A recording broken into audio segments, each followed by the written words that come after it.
it's me, Zoe! Ang batang from this today! Opo, ngayon nga ay namasyal kami! At siguro naman deserve namin to, ano? Sabi kasi ni Daddy, mahalaga daw na nakakalabas kami ng ganito. Paano ba naman sobrang busy namin, mapaskul o mapabahay? Kaya sobrang bihira na lang namin to magawa. Pero at least naiisingit pa namin to, ano? At dahil hindi pa naman kami kumakain, ito muna yung una naming ginawa. At nagkasundo nga kaming lahat na dito nga kami kakain sa Chooks to Go.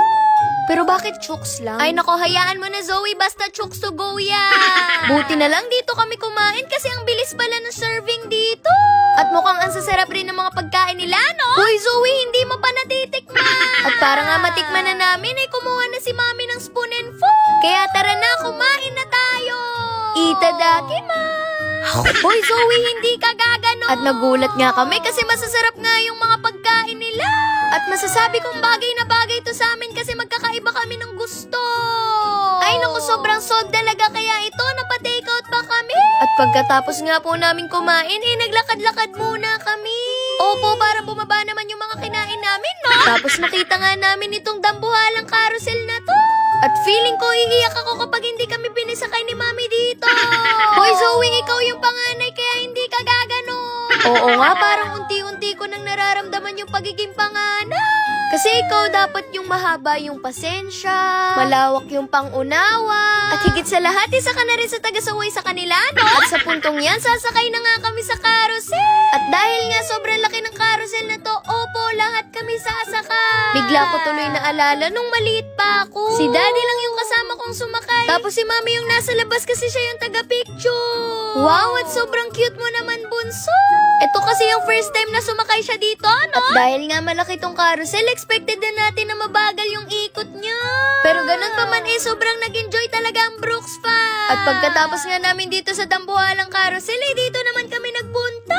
Opo, dito naman kami sa time zone. Kasi ito talaga yung makapagpapasaya sa amin. Kahit naman siguro sinong tanunging bata, yung mga ganitong lugar talaga yung mga gugustuhin nilang puntahan. At sabi rin ni Mami, deserve daw namin to.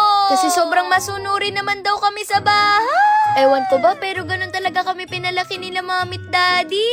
Mas masarap daw kasi talaga makuha ang isang bagay. Lalo na kapag pinaghihirapan. Tapos idagdag mo pa dyan, yung nakikipaglaro talaga sa'yo yung Mami mo. Ay naku, priceless talaga yung mga ganitong moment, no? At sobrang cute din dyan ni Bunso kasi tuwang-tuwa siya sa mga ilaw. At ako naman, sobrang tuwang-tuwa sa mga tickets na nakukuha namin. At sobrang sarap din sa pakiramdam yung nakikita mong nag-i-enjoy yung mga kapatid mo. Ito rin kasi yung totoong ibig sabihin ng pahinga para sa mga katulad nilang bata. Hoy Zoe, kasali ka pa rin doon. Oo naman, pati na rin si Daddy.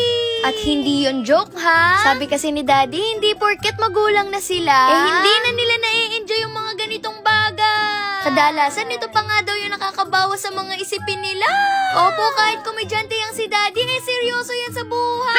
Hindi lang talaga halata, no? At sa pagstay nga namin dito sa arcade, sinulit na ng mga kapatid ko yung kakulitan. Opo, kasi hindi naman kami lagi nakakapunta dito. Ay naku, pag yumaman talaga ang batang from this to this nyo. Maglalagay ako ng arcade sa loob ng bahay namin. Tapos lahat kayo i-invite ko. Hoy Zoe, baka hindi sila magkasya doon. And shout out po pala dito sa nagpa-picture sa akin. Thank you po sa inyo. At para naman makapahinga si Mami kay Bunso, sumakay muna sila dito sa minicar na to. At syempre, hindi magpapauli dyan yung kapatid kong si Zayo. At ito nga, tapos na kami maglaro. At sa puntong yan, dinedeposit na nga namin yung mga tickets na nakuha namin. At 320 tickets nga lahat-lahat. At titingnan natin kung anong maabot nito. At ito na nga, pumasok na kami dyan para pumili ng mga prizes. At sa sobrang dami nga, ikaw na lang talaga yung malilito. 320 lang naman yung points namin ni Zion, pero hirap na hirap kami magdesisyon. Pero ang ending, syempre, kailangan namin magkasundo, no? And thank you rin po pala kay Kuya na nag-assist sa amin. And maraming salamat din po sa mga nagpa-picture ulit sa akin. Maraming salamat sa suportan nyo at sana hindi kayo magsawa. Kasi hindi talaga kami titigil na pasayin kayo, no? At nung pauwi na nga kami, bigla kong nakita tong upuan na to. At dahil mukhang masaya naman siyang upuan ito, tinry na rin ni Daddy. Good Daddy! Ano ka? Iikot ka ulit. Iikot ka lang. Yan!